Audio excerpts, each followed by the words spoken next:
여러분 안녕하십니까? 여수 MBC 뉴스데스크입니다. 전기차와 함께 친환경 자동차에 포함되는 수소차. 지자체는 보조금을 지원하며 수소차 보급에 나서고 있는데요. 그런데 정작 충전소가 턱없이 부족하고 심지어 충전소를 지어놓고도 운영을 못하는 곳도 있습니다. 김단비 기자입니다. 고흥 파령대교 인근에 위치한 수소차 충전소입니다. 국비와 지방비 약 30억 원이 투입됐습니다. 2023년에 지어진 이 수소 충전소는 2년 가까이 운영을 못하고 있습니다. 연간 3, 4억 원의 운영비 부담과 위탁사 선정 문제로 방치되고 있는 겁니다. 입학자 선정 그 부분도 있고 운영비 자체도 이제 좀 문제가 있고 그래서 다 짓고도 이용할 수 없는 충전소에 수소차 소유주는 불편을 토로합니다. 몇십억을 들여서 공사는 했는데 몇 억이 없어서 저 운영을 못한다는 게 말이 안 되는 거잖아요. 이 영남 파출소에 순찰차를 수소차를 하나 내려줬어. 그러면 여기 순찰 불러라. 수소 떨어지려고 그러면 여수로 갈 거 아니야? 네. 여수도 엮고 오면 여기 발은 써볼 거고. 순찰을 어떻게 해? 반납 해본 거 없어. 전라남도는 탄소 중립과 대기질 개선을 위해 수소차 보급에 나서고 있지만 정작 충전 시설은 턱없이 부족합니다. 전남에 등록된 수소차는 1,100여 대, 하지만 운영 중인 충전소는 8곳뿐입니다. 충전소 한 곳당 거의 150대를 감당해야 하는 셈입니다. 지자체도 난감합니다. 수소차는 충전소가 부족해서 불편하고 충전소는 수소차가 적어 경제성이 떨어지는 상황이 반복되고 있다고 말합니다. 수소차가 없으니까 또 이렇게 또 수소차 구입이 또 늦은 것은 충전소가 없기 때문에. 전라남도는 지난 9월 수소차 800여 대를 보급하고 충전소를 15곳으로 확대해 친환경차 중심 사회를 구축하겠다는 계획을 내놨습니다. MBC 뉴스 김단비입니다. 순천시가 역대 최대 규모인 1조 4,888억 원의 예산을 편성해 시의회에 제출했습니다. 주요 사업별로는 연양뜰 도시개발 사업 853억 원, 시민광장 조성 100억 원, 지역상품권 특별 할인 50억 원 등입니다. 순천시는 민생 안전과 지역경제 활성화, 도시 경쟁력 강화 등 3대 분야에 역점을 두고 예산을 편성했다고 설명했습니다. 이번 예산안은 순천시의회 상임위원회와 예산결산특별위원회 심사를 거쳐 다음 달 18일에 확정될 예정입니다. 올해 고흥 유자 생산량은 지난해보다 줄었지만 수매 가격이 오르면서 농가 소득은 증가할 것으로 전망됩니다. 고흥군에 따르면 고온과 잦은 비로 개화율이 떨어져 올해 유자 생산량은 지난해의 81% 수준인 8,410톤으로 예상됩니다. 하지만 수매 가격은 1kg당 4,000원 안팎으로 지난해보다 30% 올랐고 국내외 수요가 증가하면서 농가 소득액은 178억 원으로 전망됩니다. 바다가 뜨거워지면서 바다의 탄소 청소기라고 불리는 잘피 군락지가 점차 줄고 있습니다. 지역 기업이 이런 잘피를 지키기 위해 2년째 나서고 있는데요. 실제로 해양 생태계가 크게 개선됐을지 최황지 기자가 취재했습니다. 대형 리조트와 골프장이 위치한 여수 대경도 앞바다입니다. 깊은 바닷속 잠수부가 땅을 파내 모종을 꾹꾹 눌러 심습니다. 바다의 탄소 청소기라 불리는 잘피입니다. 지금은 이렇게 새뼘 정도로 작지만 1년이 지나면 키가 1m 50까지 자라 바다의 울창한 숲을 형성하게 됩니다. 지역 기업과 한국수산자원공단이 함께 잘피 2만 주를 여수 앞바다에 이식했습니다. 올해까지 총 7만 주를 심은 결과 잘피 군락지는 총 45헥타르로 늘었습니다.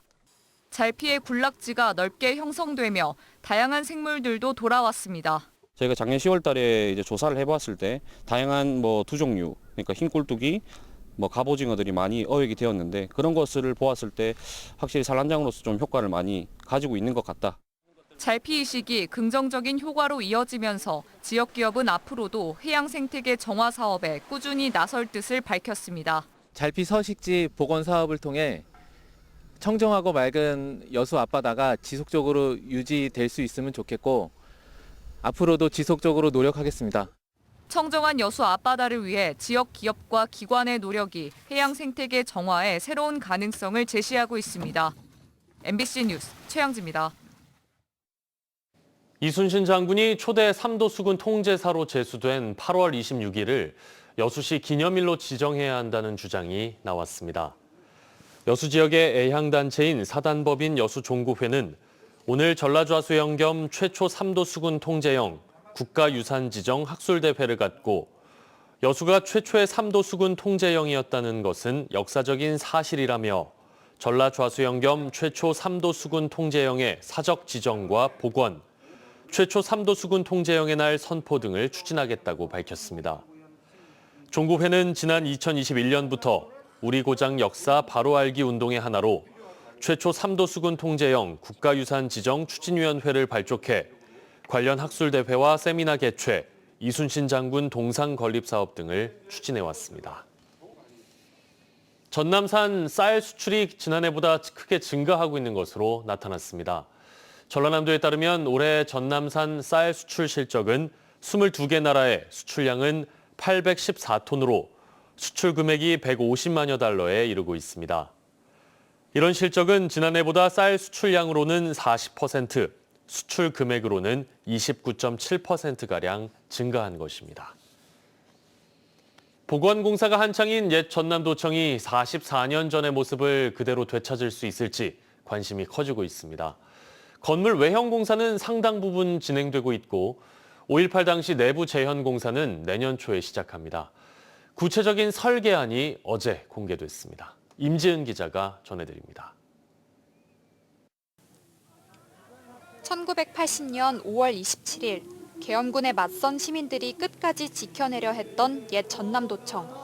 40년이 지난 2020년에야 이곳에 날아들었던 총탄들에 대한 조사가 시작됐습니다. 도청 건물 곳곳에 남겨진 탄은 의심 흔적 535개 중 감마선 감정을 통해 발견된 탄두는 모두 15개. 전일 빌딩 위에도 저희가 이제 흔적이 남아있기는 하나 발굴된 탄두가 전시되는 건 아마 국내 유일이라고 보면 될 것이고요. 문체부 옛 전남도청 보건추진단은 이 탄두들을 군인이 시민을 향해 총격을 겨눴던 국가폭력의 생생한 증거물로 남겨두기로 했습니다. 추진단은 또 5.18을 겪었던 광주 시민 200여 명의 구술 기록과 증언 영상들을 도청 공간 곳곳에 배치할 예정입니다. 5.18의 상징이자 최후 항쟁지인 옛 전남도청을 44년 전의 모습 그대로 복원하겠다는 세부 계획들입니다. 옛 전남도청 5.18 민주화운동 자체가 저희는 킬러 컨텐츠고 그 5.18 운동 자체가 세계사적이라는 관점에서 출발해서 전시 컨텐츠를 구현했습니다. 하지만 5.18의 진실을 제대로 고증해낼 수 있느냐에 대한 우려도 여전합니다. 추진단은 도청 본관 3층 상황실과 도청 회의실 지하 1층에 시민군의 무기 사용 서사를 포함시키려 하고 있는데 계엄군의 압도적 화력에 비해 형편없이 초라하지만 의연하게 맞섰던 당시 시민군의 현실을 제대로 비교해 보여줄 수 있냐는 비판이 자문단 내부에서도 나오고 있는 것으로 전해졌습니다. 광주 시민 저항에 대한 부분을 양비론적으로 대비시키고 있다는 생각을 가졌거든요. 그래서 그 부분은 문제 제기를 했었는데 오늘 기자가 한다면서도 또 그걸 그대로 내비쳤다고 하더라고요.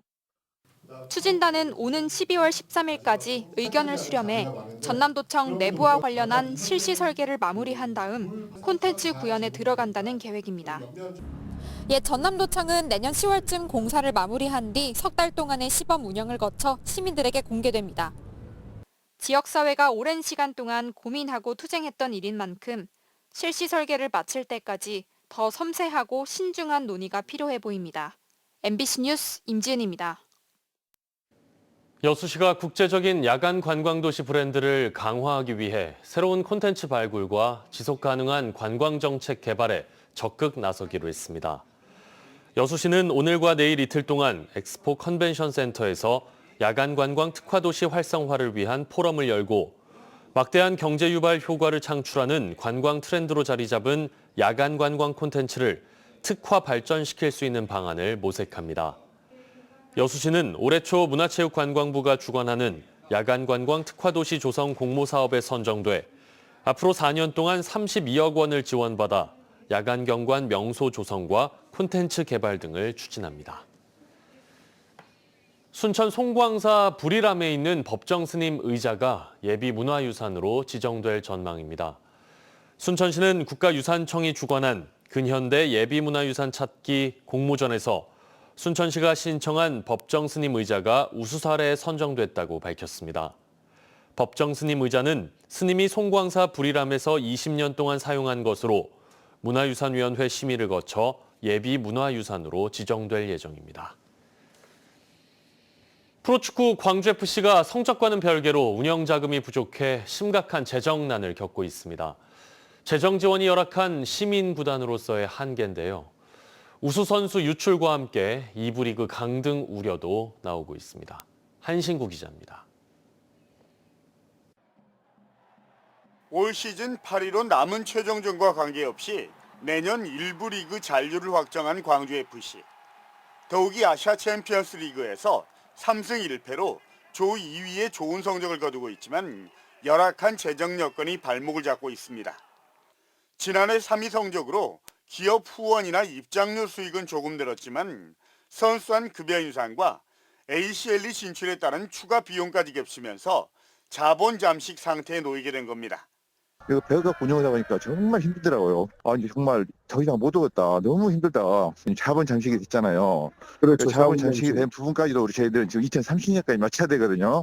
지난해 24억 원, 최근엔 30억 원을 메인 스폰서인 광주은행에서 대출받았지만 운영자금으로는 턱없이 부족해 추경 예산 40억 원을 광주시에 요청했지만 10억 원만 편성됐고 이마저도 의회 심의 과정에서 난색을 표명해 그야말로 발등에 불이 떨어진 상태입니다. 아시아 쪽이 강주라는 저기를 빚을 내고 있고 광고 효과 엄청 큰데 세상에 이게 지금 10억 단위라면 되겠냐 해갖고 지금 예결위 의원들하고 좀 한 번씩 좀 통화를 좀 하고 있어요. 이 같은 재정난은 올해 초 이미 예견됐습니다.